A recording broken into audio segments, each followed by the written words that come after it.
Hola a todos y todas, gracias por estar en esta mesa que se llama Feminismos, un ejercicio de resistencia. Hoy vamos a compartir una charla, un debate, una discusión y un conjunto de ideas en cuestión alrededor del feminismo, con dos autoras que son de sumo interés en el presente para discutir sobre estos temas precisamente, y sobre política también. Bueno, Alex Cohen, que es autora de Psicoanálisis por una erótica contra natura, y Paula Puebla, que es autora de Maldita tú eres, un libro de ensayos, y narradora, autora de Una vida en presente, editados por 17 Grises. Los dejo con las chicas porque conocen mejor que yo la formulación de la mesa, así que espero que las escuchemos todos con mucha atención. Traer también. Hola. Perdón. Hola. Bueno, buenas tardes. La idea es que organizamos la charla en función de 3 temas, que son cuerpo, poder y amor. Yo leo a Paula y Paula me lee a mí y nos vamos a hacer preguntas alrededor de eso. El argumento de la charla es que, si bien estos 3 temas están relacionados, hay un punto en el que se muestran escindidos, ahí donde no se quiere saber mucho de eso en particular. Y en ese punto sostenemos, y me parece que lo sostenemos en acto, que, como dice Florencia Angileta, el feminismo no existe, son muchos y muy diversos, y hoy en día me parece que ya está evidenciado eso, y en ese punto se dan debates que consideramos que no están para nada saldados y que nos interesa seguir pensando. Bueno, en ese punto la voy a presentar a Paula, ¿sí? Paula Puebla nació en Berazategui en 1984. Es especialista en gestión estratégica de diseño por la Facultad de Diseño y Urbanismo de la Universidad de Buenos Aires. Escribe sobre cultura y política en medios gráficos y digitales y junto a la escritora Mariana Schiadaresis coordina un taller de narrativa. El sello 17 Grises publicó en 2018 Una vida en presente, su primera novela, y también fue seleccionada por la Secretaría de Cultura de la Nación para integrar el stand argentino de la Feria del Libro de Frankfurt. En 2019 publicó Maldita tú eres para la colección Ensayo de la misma casa editora. Una vida en presente es una novela corrida del yo, por fin, con procedimientos literarios y personajes muy bien construidos y con una tensión narrativa que agarra el cuerpo del lector y no lo suelta hasta el final y un poco más allá. Puebla construye una narradora que se muestra resuelta y aparenta saber lo que hace sin que ello implique arrasar con la posibilidad de angustiarse, de enamorarse, de vacilar.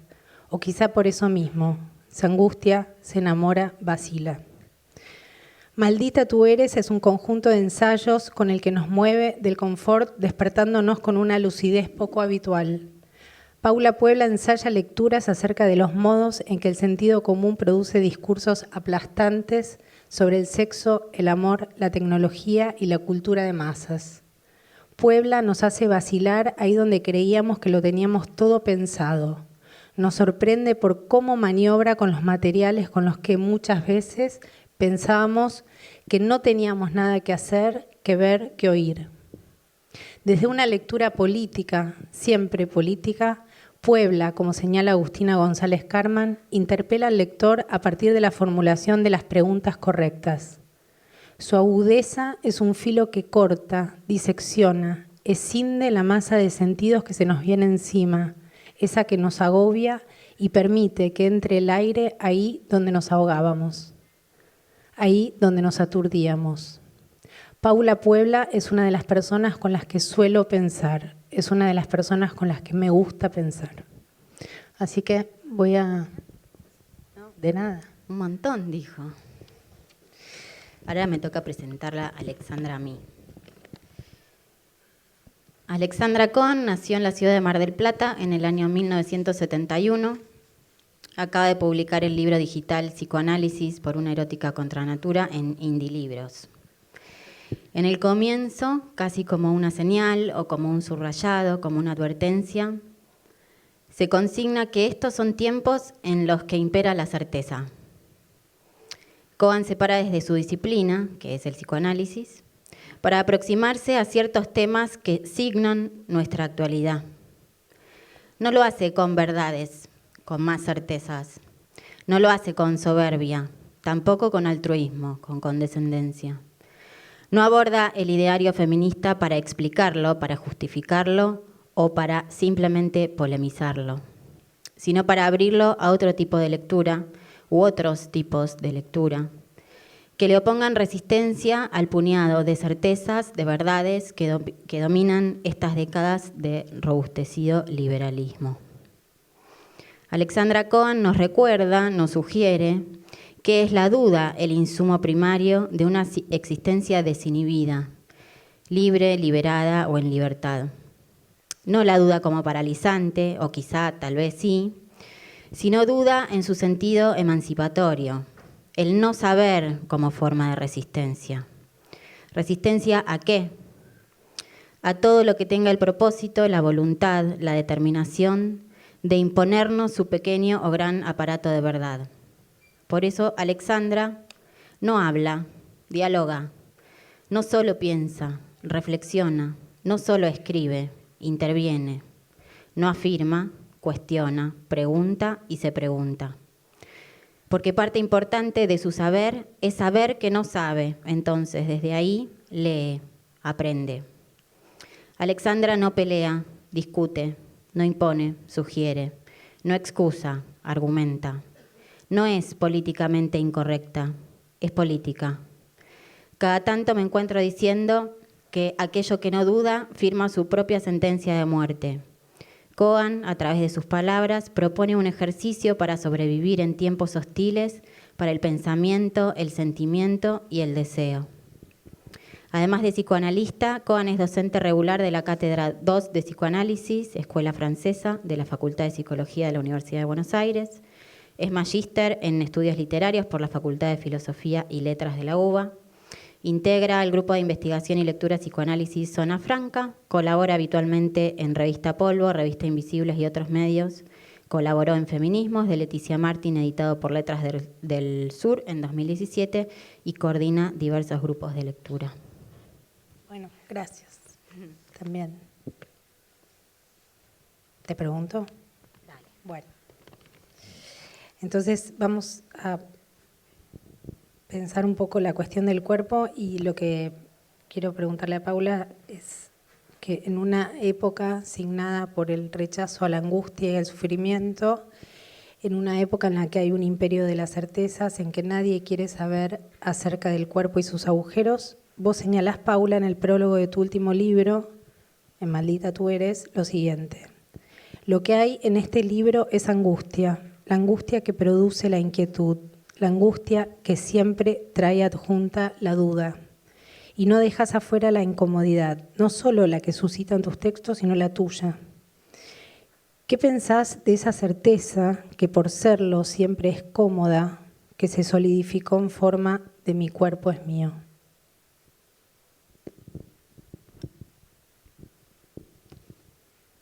Bueno, te puedo contestar en dos partes. La subjetiva, que es sobre mi angustia, que después de muchos años de trabajo, de muchos años de padecerla, en cierto sentido, logré la manera de transformar eso en un combustible para producir cosas, para no quedar encallada en la angustia. Es un combustible, es un motor, es materia prima, y es un espacio donde sí hay posibilidad de construcción. Es el espacio al que yo le opondría a la certeza. No estoy segura de absolutamente nada, ni de lo que escribo, ni de lo que hago. Dudo, pero no dejo de hacer, y me equivoco. Es un lujo. No tanto, ¿eh?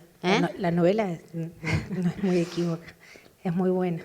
Pero fue como una prueba, fue bueno, voy a ver qué sale, sin certeza no tenía idea de nada, nadie me enseñó a escribir. Pero creo que lo que concede esa angustia y lo que concede ese combustible es la posibilidad de equivocarse, que me parece que es un derecho que estamos perdiendo hoy en día. Nadie tiene derecho a trastabillar, nadie tiene derecho a equivocarse, a pedir perdón tampoco, a arrepentirse, porque todo está regido por esa certeza. Para mí la certeza es paralizante, al contrario. Y mientras más seguro me llegue un mensaje, como es esta consigna de mi cuerpo es mío, por ejemplo, que es una certeza absoluta, por lo menos en las retóricas feministas, más rechazo me genera, más duda me causa. ¿Por qué? Porque hago preguntas sobre ese tipo de enunciaciones todo el tiempo. Y sobre el eslogan en sí, sobre mi cuerpo es mío, estuve pensando como qué distinto sería decir este es mi cuerpo. Acá está, a decir que es mío, ¿no? Como algo súper, que tiene connotaciones súper liberales, ¿no? Esto es de mi propiedad y nadie tiene derecho a, etcétera. Cuando lo que necesitamos es, por lo menos en este contexto, en esta cultura, es la ampliación de nuestros derechos, no el cerramiento de ellos. Eso es lo que puedo decir. La angustia está buena siempre y cuando uno la pueda usar a su favor y que no se le venga en contra como un gigante, un pesado. Ahora te voy a preguntar yo. Bueno. El psicoanálisis viene a decir que no existe un cuerpo universal, que un cuerpo no es todos los cuerpos y que anteponerle una generalización es negarle su singularidad, impedirle su lectura. Sin embargo, se habla de un cuerpo colectivo feminista, un cuerpo total, una masa de consenso.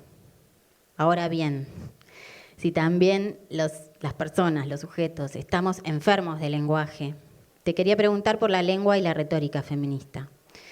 ¿Pensás que en el feminismo hay una búsqueda de cura, una búsqueda de reparación? Y en ese caso, ¿una cura de qué? ¿Pensás que hay una erótica de los cuerpos en el feminismo? También te voy a contestar en partes, como el cuerpo. La palabra cura me molesta bastante. Me parece que no, que en todo caso, no sé si hay esa intención, pero si la hay, me parece que es síntoma de, efectivamente, de un discurso un poco médico por momentos, o un discurso efectivamente disciplinador de ciertos cuerpos, o en nombre de luchar contra ciertos disciplinamientos se ponen otros. Ahí yo vería la palabra cura. La reparación también me parece que es, ¿no?, la idea de que entonces ahora vamos a poder no estar rotas o agujereados, rotos, no sé. En ese punto yo diría que mejor pensar la cuestión como lucha, digo, ahí donde en lugar de la lucha se pone la cura o en lugar de la lucha se pone la reparación, como si fuera posible reparar, ¿no?, algo que ya está, me parece rajado, digo, ¿no? Y que tiene que ver con qué tipo de cuerpo concibe el discurso. No, digo, hay muchos discursos dando vueltas. Por supuesto, Paula y yo nos estamos ocupando de algunos en particular, no estamos de ningún modo pensando que ese es el todo de la lucha. Pero sí que hay un modo del discurso que tiene que ver con lo que vos ubicabas del no derecho a trastabillar, a vacilar, a equivocarse, en definitiva a mostrarse agrietado, agujereado. Y ahí me parece la palabra cura es muy problemática, sobre todo porque proviene del discurso médico y eso es disciplinador, porque además me parece que cura implica que hay también una patología, que es también un mal de este momento, patologizar todas las prácticas que no entran en cierto discurso hegemónico. por un lado el discurso es el de la diversidad y el de la, ¿no? Y en contra de la normalización, y por otro lado se vive patologizando todo el tiempo cada cosa que no entra en esa hegemonía. Ahí es donde me parece complicado, porque esa es la concepción del cuerpo, que el cuerpo, digo que a diferencia del psicoanálisis, eso no es patológico, digo que esté enfermo del lenguaje no es patológico, un síntoma no es patológico, una neurosis no es patología, y ahí me parece que en el rechazo a la angustia y a la vacilación como modo del movimiento, como decías vos, ahí en ese rechazo me parece que se pone la pretensión de cura, ¿no? No querer saber nada de esa angustia. Y respecto del cuerpo, bueno, es un poco, no sé cómo sería ese cuerpo feminista también, no sé qué pensás. Le puse cuerpo total. Cuerpo Podemos poner total, otra cosa. sí. Sí, que ahí quizás vos dijiste la palabra masa también, ¿no? Quizás Una masa de consenso. Sí, ahí, bueno, primero que si es una masa estamos en problemas, porque la masa produce los peores efectos, sobre todo la segregación. Hay comportamientos masivos y hay contradicciones entre pronunciarse como si fuera un colectivo, pero después comportarse como si fuera una masa, ¿no? Está todo el tiempo ese juego ahí que se enuncia como colectivo, pero se mueve como una masa. Cierto sector, ¿no? Porque la masa efectivamente no admite ninguna diferenciación, ninguna parcialidad y tiende a esa totalidad y a expulsar, por supuesto, y a segregar, porque esa es la palabra, lo distinto. Entonces, sí, ahí me parece que el problema es lo total. Sí. ¿Sí? La segunda pregunta es la siguiente. Noto, no sé cómo formularlo, una paradoja en lo siguiente. Se pretende luchar contra la heteronormatividad, se pretende luchar por la diversidad, se cuestiona la malentendida frase de Freud, la anatomía es el destino, se lucha porque la sexualidad no sea determinada por la anatomía, pero a la hora de tomar la palabra públicamente o de intervenir en el debate sobre los feminismos, se miran primero los genitales del que habla para validar o no lo que dice.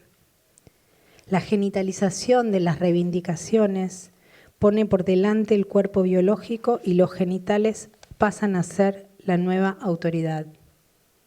Vos te ocupás de estas cuestiones, Paula, en tu lectura de la novela Jellyfish, Diario de un aborto, de Carlos Godoy. Lo que vos señalás en esa lectura es que en pleno debate por el rol del hombre en las luchas feministas, la operación que hace Carlos Godoy sobre la agenda contemporánea es ciertamente riesgosa. ¿Querés decirnos por qué? Es ciertamente riesgosa por todo lo que decís.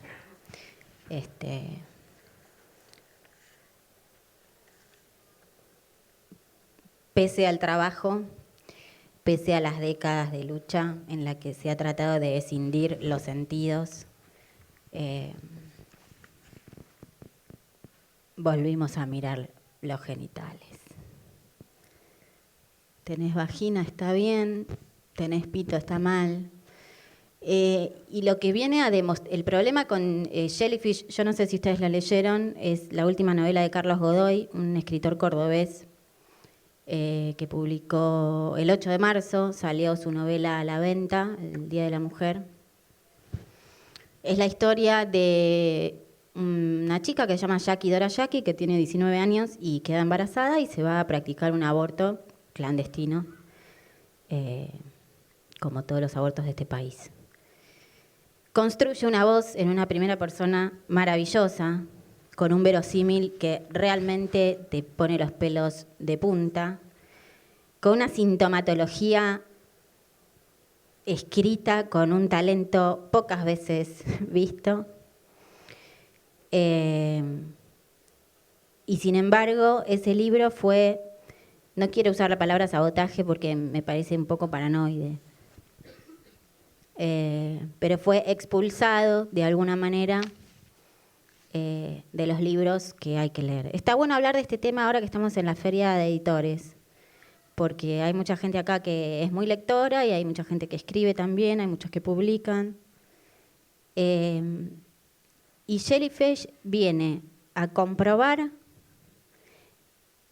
todo lo que está mal de un sistema que se propone culturoso y se propone diverso y se propone amplio y erudito y toda esa pavada. Tolerante. Para decir, bueno, este libro lo escribió un tipo que tiene un pito, entonces no lo vamos a leer. Igual yo leí que decían hombre blanco, heterosexual. No lo conocen a Carlos Godoy, evidentemente, No. que no es blanco. Es negro Godoy, viene de la sierra.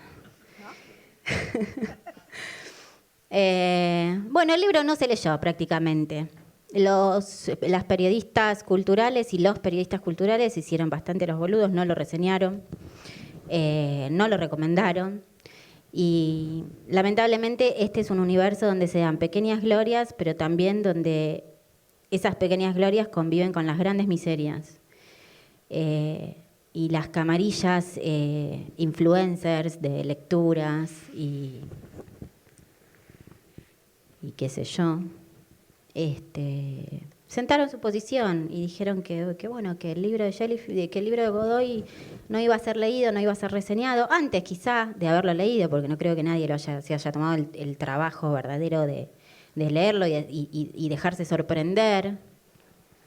De más está decir que tienen que leerlo, ¿no? Pero bueno, es lamentable cómo se regresa a algo tan, no sé, me sale primitivo, no sé si es primitiva la palabra, pero tan estúpida como mirar, genitalizar lo que puede pensar una persona, porque es despolitizante, ¿no? Y Godoy vino a intervenir con una novela muy buena, un momento en el que todos necesitamos hablar de aborto, en un momento donde le estamos pidiendo al Estado que se haga cargo de este asunto, que es un asunto de salud pública, no es un asunto feminista. Y la verdad que pretender dejar afuera el 50% de la población, que son además los que nos embarazan, porque creo que todavía no nos polinizamos, me parece entre inocente y poco inteligente. Eso es todo lo que tengo para decir.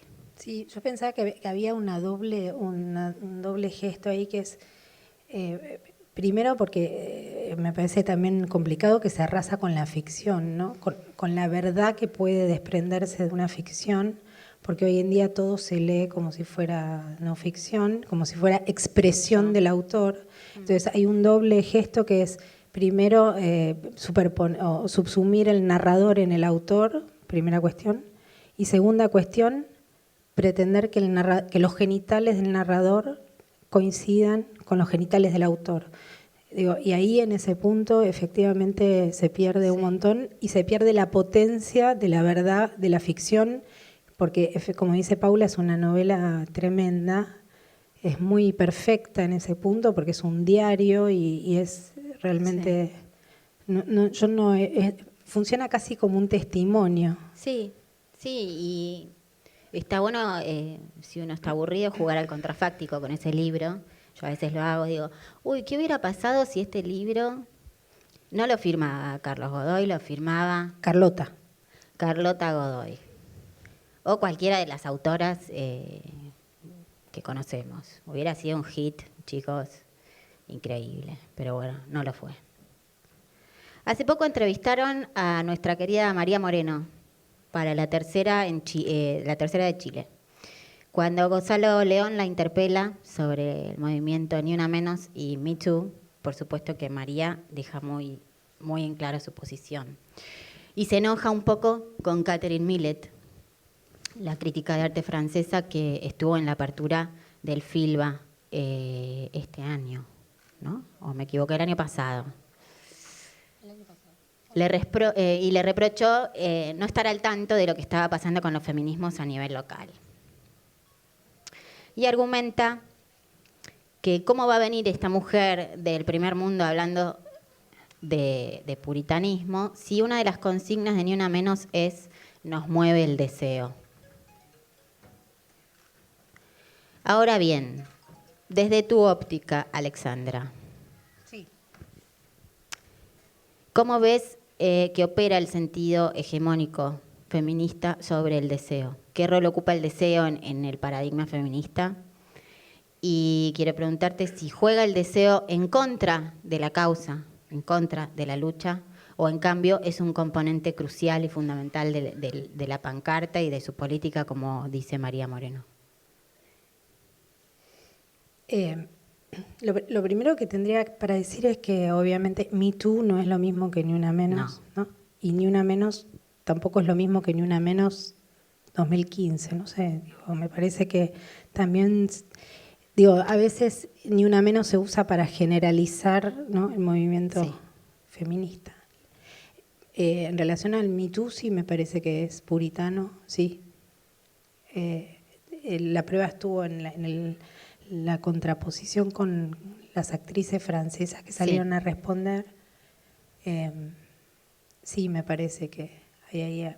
Pero después, en relación al deseo, lo complicado es suponer que uno sabe lo que es el deseo también, ¿no? Sí. Y que el deseo se puede saber y que uno dice, yo deseo tal cosa y eso es el deseo, eso no es el deseo. Ojalá, digo, sería todo un poco menos complicado. Lo que, digo, entonces no sé a qué se refieren con nos mueve el deseo. Yo podría decir que a todos nos mueve el deseo, pues si no estaríamos muertos. Pero después la cuestión es que a veces se pone por delante la idea de que se sabe o que el deseo es casi equiparable a la voluntad o al anhelo, ¿no? Y se pone el objeto como yo deseo tal cosa, y ahí entonces no nos movería el deseo, sino nos movería la intencionalidad, y el deseo es lo opuesto a la intención, o lo opuesto a la aspiración, ¿no? Hablando de momento político, de lo aspiracional, digo, eso no es el deseo. Nos mueven un montón de cosas que queremos, pero eso no es el deseo. Entonces ahí me parece complicado. Y también lo que sí me parece es que no se quiere saber del deseo, aún lo que no se puede saber, que es que el deseo no tiende a nuestro bien. Y de eso no nos queremos enterar mucho. Y ahí me parece que lo que se hace es todo el tiempo intentar protocolizar, institucionalizar, disciplinar de otro modo el deseo. Entonces nos dicen cómo hay que coger, cómo hay que consensuar, cómo hay que hablar, cómo hay que decir, qué hay que decir, qué hay que escribir, cómo hay que escribir. En ese punto creo que todo eso no tiene nada que ver con el deseo, y no digo que no haya.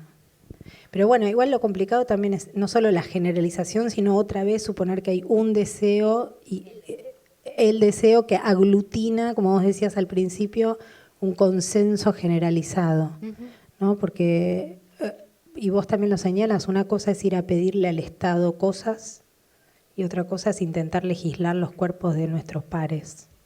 Y a eso nos estamos oponiendo, ¿no? A las reivindicaciones públicas. Sí, sí. ¿Me quedó algo? No.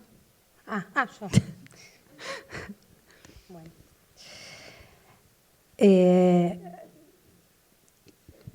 Poder, ¿no? Ahora vamos al poder. En tu novela Una vida en presente, el dinero, el trabajo y el sexo se hacen explícitos como activos de poder. Tengo la hipótesis de que ese sesgo está bastante desplazado por el esencialismo del que hablábamos hace un rato. Cierto predominio del victimismo no hace sino subrayar ese paradigma machista de la mujer en el lugar frágil, pasivo y siempre a merced de un hombre sin ningún poder. La mujer no. ¿Cómo crees que se juega el poder en ese tipo de feminismo que se pretende autónomo y que responde desde un corporativismo algo obsceno por momentos? ¿Cómo crees que entra el poder como tópico en los debates actuales? En los debates actuales. Debates. En los debates actuales. Qué gran invento la comilla aérea, ¿no? Como que sirve para todo. ¿Cómo creo que entra el poder? Como tópico, ¿no? Como, creo que el poder entra a las patadas, a cualquier lado.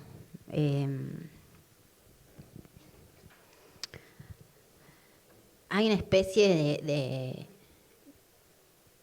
utopía o de ¿cómo lo puedo decir? Como de buen sentir, bien intencionada, de que el poder se puede ejercer de una manera dulce, horizontal, en la que todos corremos desnudos por una pradera de la mano y somos felices y el poder fluye y a nadie le afecta y no hay ningún oprimido y no sé qué. Bueno, eso no es así y no hace falta que lo diga yo. Digo, cualquier persona que tenga un empleo, básicamente, que tenga que cumplir con una obligación, podrá darse cuenta de que eso no ocurre. También hay otra idea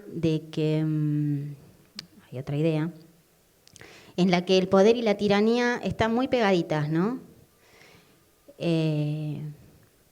Entonces ahí es cuando ahora asocio ahí es cuando pienso que el poder entra a las patadas, cuando el poder no encuentra una manera, no sé si elegante o quizás responsable de ser ejercido, y nos convertimos en tiranos, ¿no? Que puede pasar en McDonald's entre el supervisor y el pibe que te da la bandeja con la hamburguesa, puede pasar en una casa de familia entre la empleada doméstica y su empleadora, o puede pasar en los altos rangos de, no sé, de los estados y qué sé yo. Hay mucho que analizar sobre el poder. Me fui, repetime la pregunta. No, en relación a cómo, porque la protagonista de la novela de Paula hace uso del poder, o sea, no se autopercibe frágil ni dócil, eso no le impide angustiarse, vacilar. Al mismo tiempo hace uso de ese poder y yo coincido con vos en que el problema no sería el ejercicio del poder, sino cuando se pretende que no haya poder en las relaciones y entonces eso termina siendo... Claro, sí, es esa falsa idea de la horizontalidad en todo sentido, ¿no? Bueno, el personaje de la novela ejerce su poder, en ningún momento se hace ninguna pregunta sobre qué es el feminismo, que no existe en su universo de sentido, y lo ejerce y lo hace, y cuando tiene que ser mala, es mala, y cuando tiene que sufrir, sufre, y paga todas y cada una de las consecuencias de eso, ¿no? No la saca barata. Me interesaba a mí, cuando escribí la novela, generar un personaje femenino corrida de esa butaca tan cómoda que es la del personaje femenino, víctima, débil, frágil, que me parece, me cansa, me parece obsoleto, me parece ya inadecuado. Y porque además, pese al feminismo, un personaje como el de María Guevara sigue irritando, sigue sonando como incómodo, como es esta mina que tiene su plata, que tiene sus tipos, que viaja y que qué sé yo, se lo merece. ¿Por qué ella? ¿Por qué ella sí, yo no? Entonces, nada, me parece que está bueno generar esas preguntas. Sí, igual yo insisto en que es un personaje que está construido en ese punto como resuelto y con activos, ¿no? Como el dinero, el sexo. Sí. Y aún así está muy logrado el modo en que ella se angustia y eso no es fácil de encontrar, ¿no? Ese contrapunto porque si no todo es binario, es si estás empoderado, entonces es que no te angustias, o el empoderamiento supone que uno no tiene poder y entonces tiene que empoderarse y arrasar con el otro, ¿no? Incluso yo diría ahora entonces contra los varones. Sí. Y me parece que ella hace un uso muy... Sí, ejerce su poder y eso no la exime de su angustia, exacto, no la exime de su patos, de su dolor, exacto, de su padecimiento, de su soledad, de todo. Es no sé, es como que pensemos que las personas con buenos recursos no sufren una muerte, no sufren un abandono, no sufren Sí, sí, que no un es tan dolor de agujereado. cabeza. No lo sé.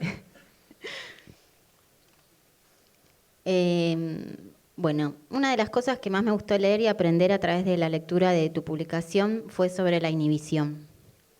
Primero porque hasta entonces tenía entendido que significaba algo que no es, que me imaginaba la inhibición como un extremo de la timidez, tipo, ay, es muy inhibido. Pero luego, y más importante, porque se explica ahí esta máxima de que hoy todo es certeza. Cito: en los últimos años se ha ido forjando un puro voluntarismo que no quiere saber nada de la opacidad del lenguaje, del cuerpo ni de la pulsión. El problema, a mi entender, son los efectos de ese rechazo, la construcción de un otro cada vez más temible.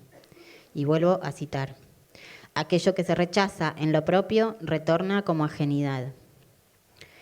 ¿Cuáles podrías decir que son los efectos secundarios y no tan secundarios de habitar una sociedad inhibida? O mejor dicho, de habitar una sociedad inhibida que se declama cada vez más libertaria y que engrandece a su enemigo hasta encontrarlo en los lugares más insólitos. ¿Hay consecuencias políticas donde impera la inhibición? ¿Es la inhibición otra forma de construir poder? Chan. Bueno, primero, la inhibición también es lo que vos marcás, ¿no? Sí, no, claro. Lo que pasa es que a mí me gustó marcar la inhibición en el sesgo no de la detención, ¿no? Y la timidez, por decirlo, sino en el sesgo de la sobreactuación. O sea, como la sobreactuación y las imposturas no dejan de ser una forma de la inhibición. A mí me gusta muchísimo cuando Lacan dice que el impedimento, por supuesto la inhibición no es patológica, ¿no? Otra vez. Cuando dice que la inhibición es el síntoma en el museo. Me gusta mucho eso, me acordé después, no está en el libro eso, porque efectivamente hay un rechazo al síntoma también hoy en día, y en esto que vos ubicabas también de ese modo de construir una certeza yoica absoluta, y ahí efectivamente ahí se cifra la inhibición, me parece, ¿no? Ahí donde todo el tiempo uno tiene que saber lo que dice, lo que hace, lo que piensa, lo que es, y sobre todo construye un otro también totalmente enorme, poderoso, que sabe lo que quiere, que sabe lo que hace, que tampoco está agujereado en ese punto, y ahí está cifrada la inhibición, que por supuesto no tiene consecuencias más que, sí, no tiene ninguna consecuencia política, exacto, sino todo lo contrario. O sea, eso no es emancipatorio, sino todo lo contrario, porque hay cada vez más certeza y sujeción, digo, ¿no? Hay una sujeción haciéndose pasar por lo que vos decís, libertad, liberación, empoderamiento, como si todo eso fuera posible además. Y si eso no ocurre es porque yo no estoy haciendo lo necesario. Sí. Y ahí se toca mucho efectivamente, con un discurso liberal de esfuérzate aún más, ¿no? Y eso es meritocrático, por supuesto, y eso va a llegar. En ese punto la inhibición es ahí donde se rechaza el síntoma como nombre de lo que no anda, podríamos decir, que es algo que no anda y no va a andar, ¿no? La adecuación entre el sujeto y el mundo no se va a producir. Y en la medida en que eso se siga rechazando, para mí se subraya mucho más la inhibición y la impostura. Cualquiera que se analice, sabe de qué estoy hablando, que es mucho más emancipador, hacer algo con el síntoma o con la angustia que rechazarlo, porque además rechazarlo es efectivamente una ilusión neurótica, rechazar y suponer que eso no va a volver, porque ¿no? Es una especie de negación de lo que pasa todo el tiempo, que es, si yo quiero esto, ¿no? ¿Por qué hago aquello otro? Es tan simple como eso.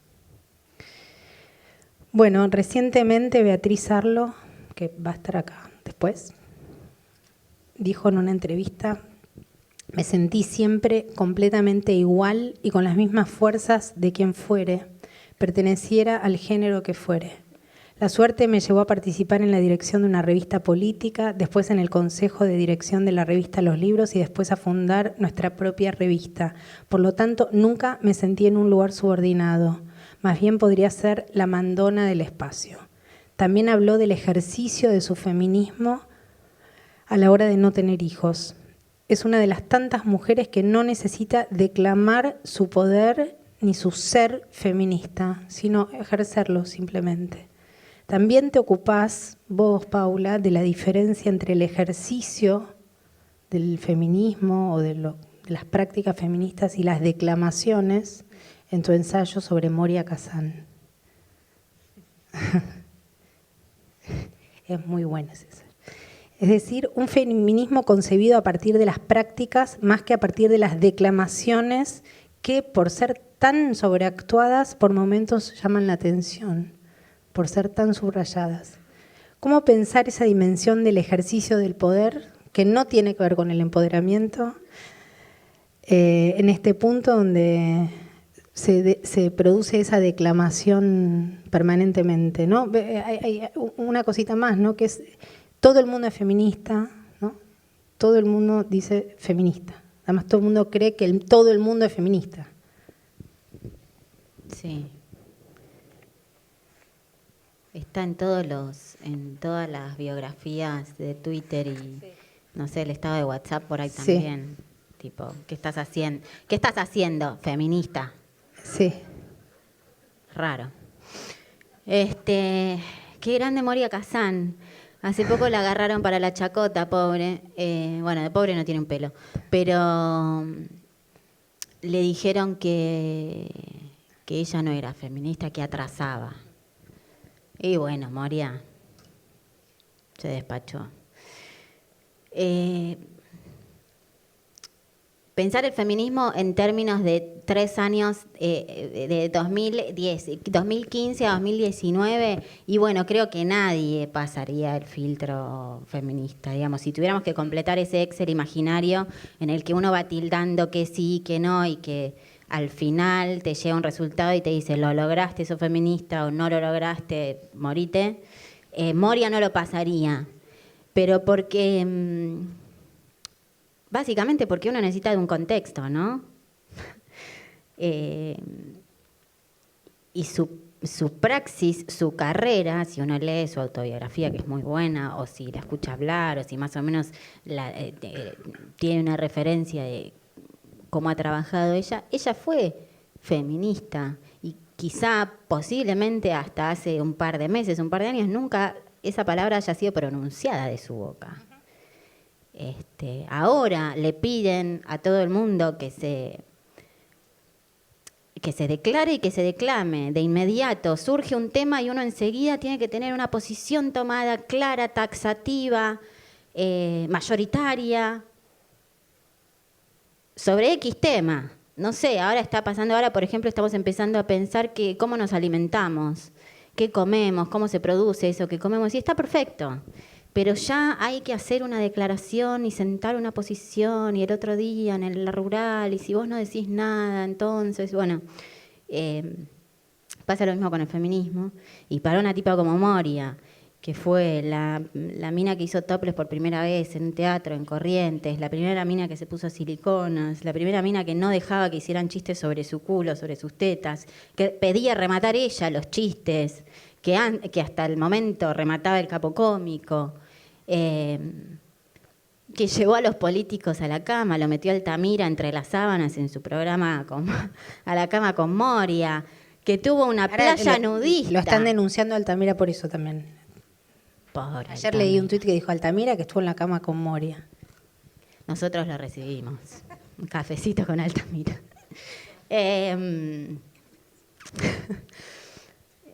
Tuvo una playa nudista la mina. Cuando yo, no sé, estaba jugando, no sé a qué. Y cuando todo este germen feminista del 2015 ahora no existía, ni en una probeta estaba. Entonces me parece que ir a reclamarle a Moria o apurarla a Beatriz, si es que alguien puede. También dicen de Beatriz a lo que no es feminista. Digo, al mismo tiempo, ¿por qué alguien tendría que Decirlo. ¿Por qué yo tengo que decir que lo que soy como si supiera? Además, Bueno, es que a eso ibas. yo puedo decir, yo soy peronista, no soy el peronismo. También está esa confusión en la enunciación de, bueno, yo soy feminista y creerse que eso es el feminismo. Son dos cosas muy distintas. Hay una tensión ahí donde en ese yo tan cero agrietado, tan todopoderoso. Entonces, claro, cuando discutís sobre feminismo, enseguida tu interlocutor piensa que le estás discutiendo con él, con ella. Mirá, para bajar los nombres, para no pensar solamente en Beatriz Arlo o Moria Kazan, cualquiera de nuestras madres, cualquiera de nuestras abuelas, ocurre lo mismo. Muchas han ejercido el feminismo sin siquiera haberse dado cuenta de que lo estaban ejerciendo y no era un big deal, una cosa de... No, pero es que me parece que ahora pasa al revés. Todo el mundo se declama feminista y nadie revisa sus prácticas. O sea, para mí una feminista mantenida por el marido no es una feminista, en los términos en los que yo entiendo el feminismo.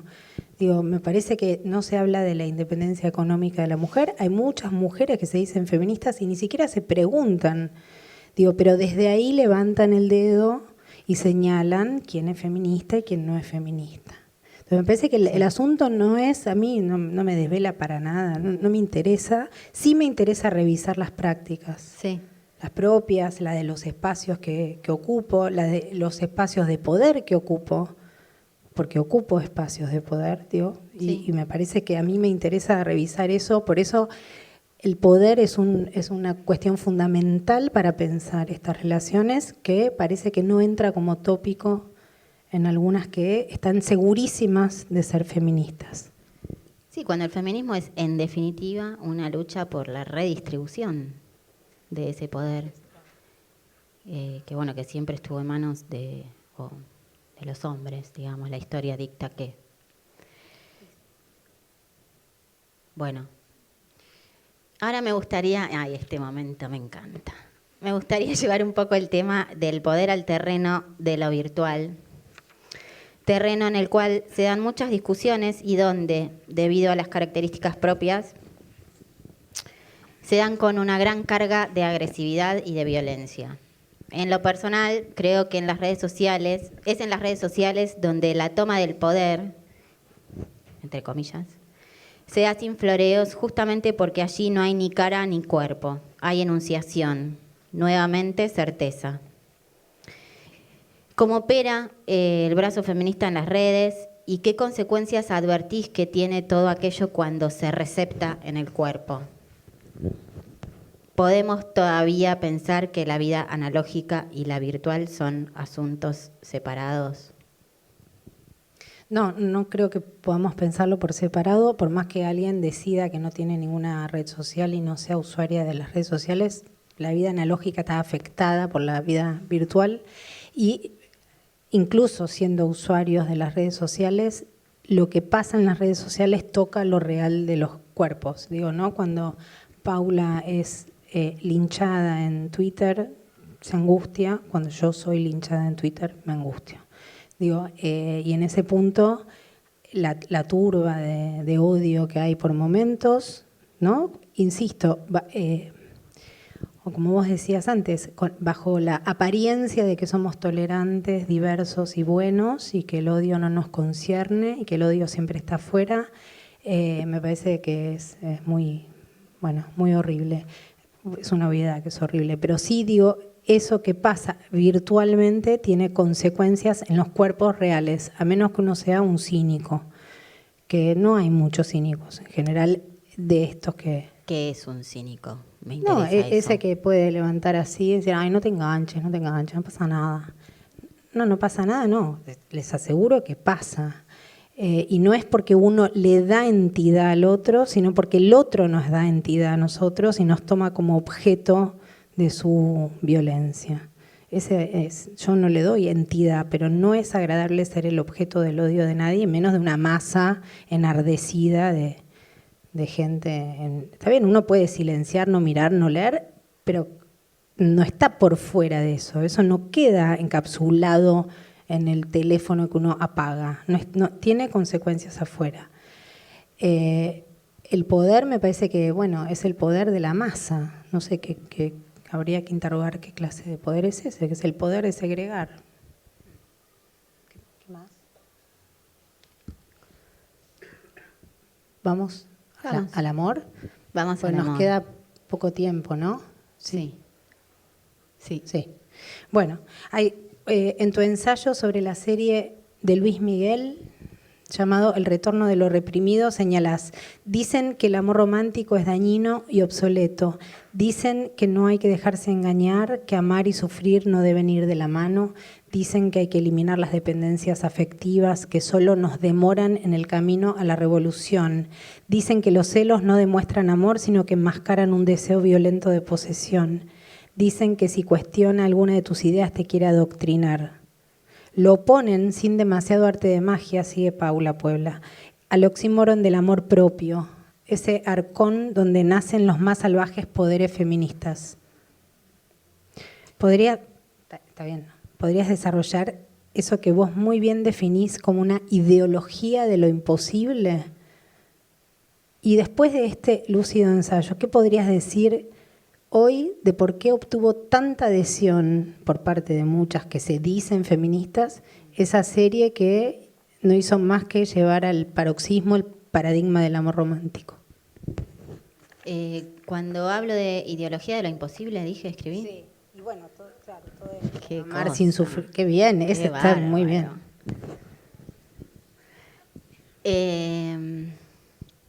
Supongo que es ese intento de agregarle un marco teórico a algo que no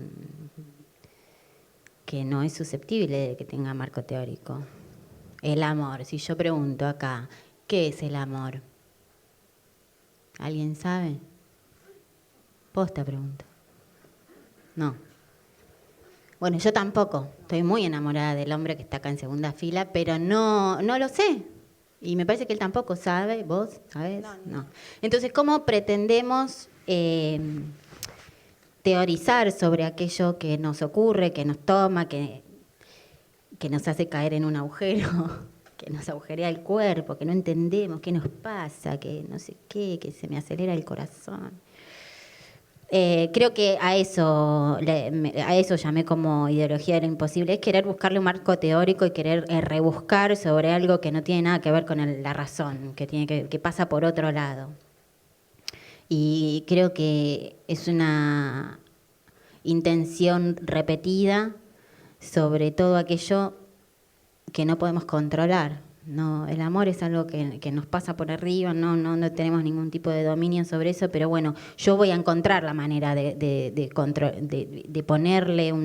ponerlo en caja. Entonces, voy a hablar de amor romántico, y el amor romántico es esto, esto y esto, y esto no es el amor romántico. Un celo no es amor romántico, un celo es una patología. Por favor. Un celo es una patología, estás enfermo, déjalo, rajá. Anda a terapia. Dios. Entonces me parece que es una pavada. Y si tuviera que explicar el éxito de la serie de Luis Miguel, en realidad a mí me parece que muestra por primera vez a un tipo vulnerado, un tipo exitoso, pintón, que tuvo y tiene quizá todavía el mundo a sus pies, pero que bueno, lo muestra sufriendo, lo muestra explotado por su padre, una infancia de mierda. Creo que ese ingrediente las hizo hacer como, bueno, vamos a mirar esta novela. Y también porque creo que debe haber algo muy secreto, como esta serie sobre el amor. Y yo, en definitiva, yo también quiero eso. Me hago la Popeye, que como espinaca verde todos los días y no sé qué, y sí, yo puedo. Pero bueno, en realidad también me gustaría enamorarme. No sé cuál es el problema en asumir eso, honestamente. Me da vergüenza.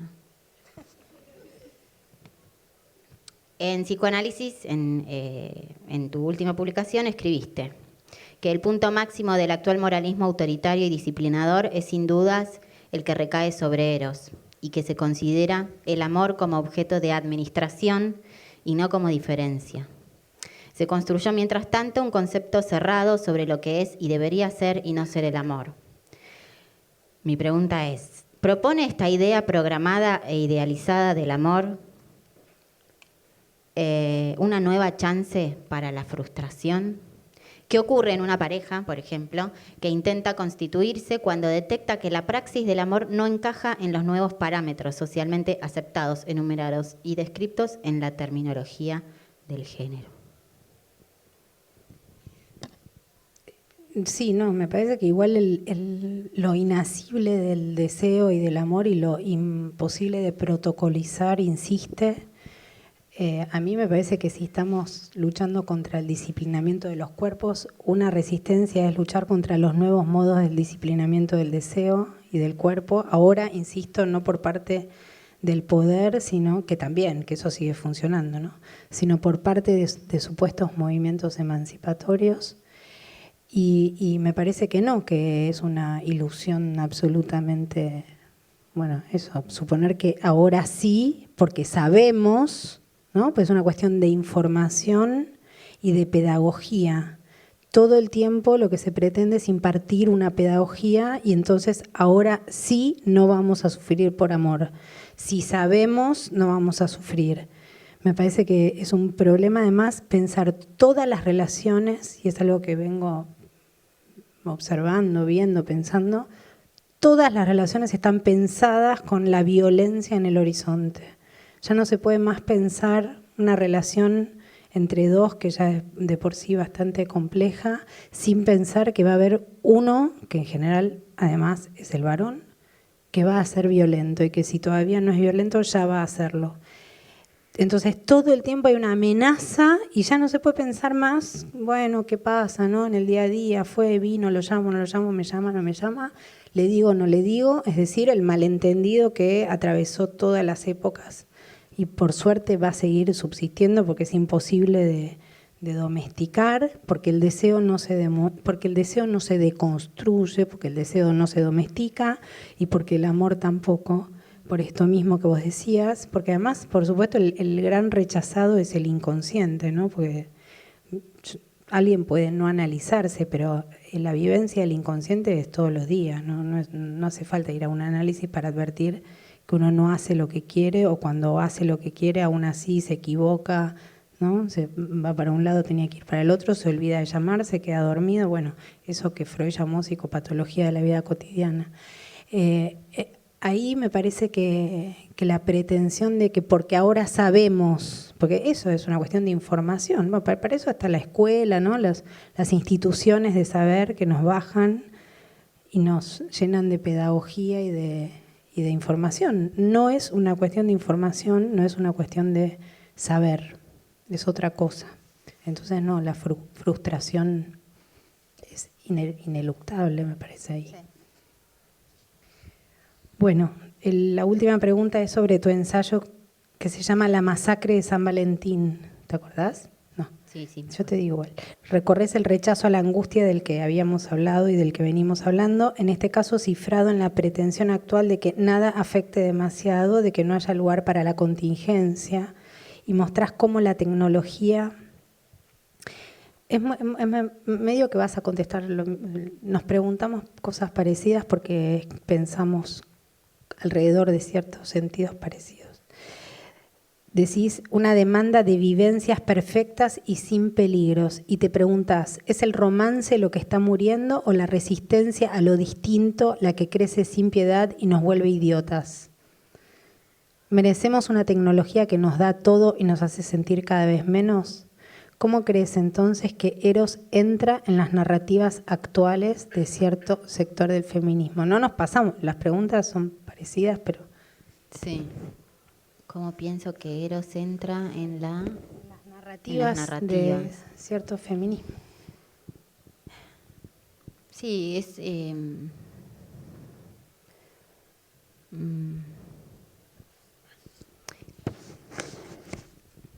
entra siguiendo una especie de código de conducta. Como, bienvenido amor, te abro la puerta, vos tenés que hacer esto, te tenés que comportar así, qué sé yo, y si no te vas. Y eso no es muy invitante. Entonces después ocurre la soledad, después ocurre que nadie quiere hablar con vos y que nadie te invita a tomar algo. Después ocurre que, ay, los tipos no me dan bola, no, me llamó, me clavó el visto. Después ocurre todo eso. Se ha edificado una moral tan alta sobre tantos temas, el amor inclusive, que es muy difícil. Uno se convierte en un monstruo con una moral tan estricta y con una moral tan asfixiante. No solamente para el otro, para uno mismo. Estar todo el tiempo en un estándar de vida, lavando los platos. Como, tengo que lavar los platos de manera feminista. ¿Cómo mierda se hace eso? ¿Cómo hago? ¿Qué detergente compro? Pero bueno, con el amor pasa igual, se lo moraliza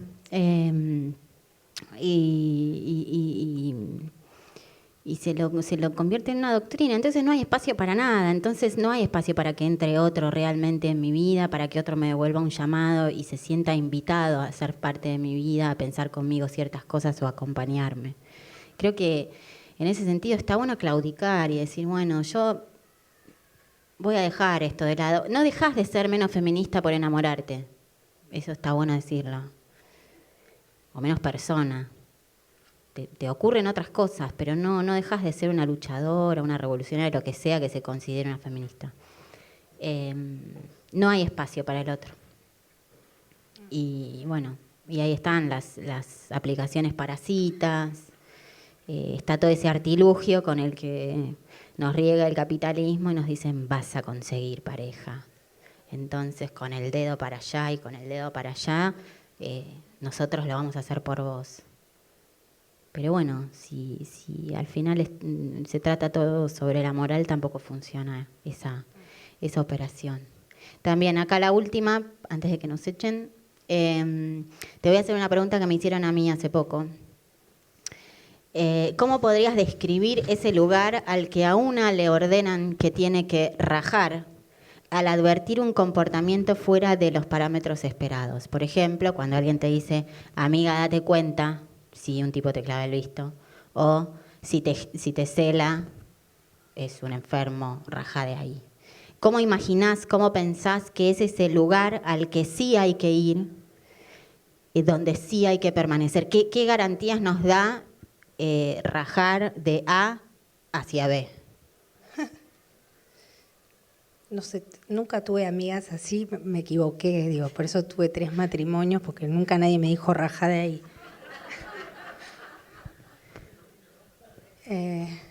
Date cuenta, Mentira, hermana. dice, no me avisaste. Rajá de ahí primero, bueno, viste que se transforman en eslogans. A mí me preocupa un poco eso, que es que además hay un imperativo permanente de que uno podría hacer lo que cree que le vendría mejor. Primero, hay un exterior que te dice, de ahí tenés que rajar. Segundo, desde ese lugar que vos bien ubicaste, que es una moral, que es un conjunto de códigos, ¿no?, que hay que cumplir. Y después que siempre en el imperativo, como si uno hiciera lo que quiere. Digo, y aún a veces uno quiere irse de un lugar y no puede.